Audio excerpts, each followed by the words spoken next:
இறையேசுவில் அன்பார்ந்தவர்களே, இந்த உலகில் உள்ள அனைவரும் உண்மை உள்ளவர்களாக, நம்பிக்கை நிறைந்தவர்களாக, நன்மைகள் செய்யக்கூடியவர்களாக இருக்க இறைவன் விரும்புகின்றார்.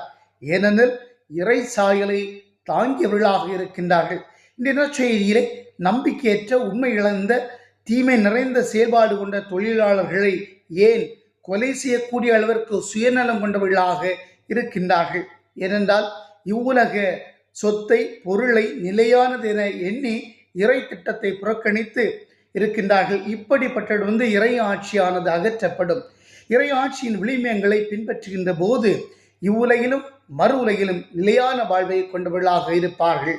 இவ்வுலகை விட்டு பிரிந்தாலும் நம்முடைய நம்பிக்கை நிறைந்த வாழ்வும், உண்மை நிறைந்த செயல்பாடும், சுயநலமற்ற நிலைப்பாடும் நம்மை இறைவனிலும் இறைமக்களிலும் நிலையான இடத்தை பெற்றுத்தரும். சுயநலமற்ற வாழ்வு சுகம் தரும். இந்த நாள் நல்ல நாளாக அமையட்டும்.